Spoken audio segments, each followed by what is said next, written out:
In the last episode of Inspired Leadership, I spoke of how leaders have the ability to look into the future to see new opportunities and possibilities for their teams and organizations. As I mentioned, this implies that the leader must then turn back to the team and say, "Come this way." That implies having followers. After all, what good is it to see the future if no one will join you on the quest? If leadership implies followership, the real question then is, why would anyone want to follow you?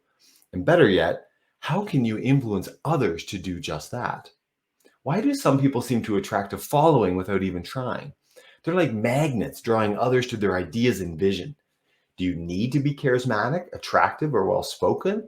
Or is there more to it? Can you become an influencer and an inspirer and still be you? I believe the answer is a resounding yes. You see, I don't believe the ability to draw in and enlist followers is dependent on you much at all, really. I do believe that once you have followers, it's up to you to organize them and lead them on the mission. But the curious thing about building a following is that it's not about you, it's about the follower. Let me explain. Everyone wants to contribute. It's the way we're wired. We're looking for opportunities to be ourselves, to deploy our unique gifts and abilities in ways that we can each live out our full potential. As a contributor, I'm always on the lookout to invest my time and talents that will bring me a return for me. That return could be monetary or recognition, but it's likely deeper, to be a return of satisfaction, empowerment, growth, or significance. When I find those opportunities, I go all in.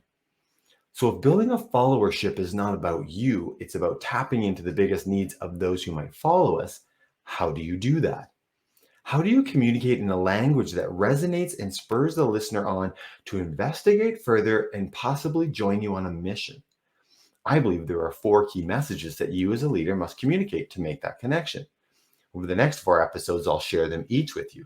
So let's start with the first message. Message number one, tell them you have a purpose for them. We all want to be inspired.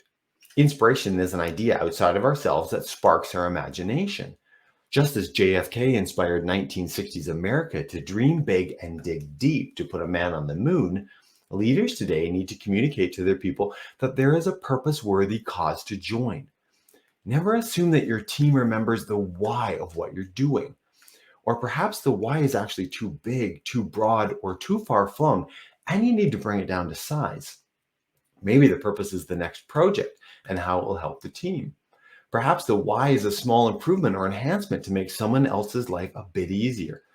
Just tell me why this thing you're calling me to matters. What is the benefit? What will change? How will life be different after we accomplish this? We're not talking about a mission to Mars here, but the key word is value.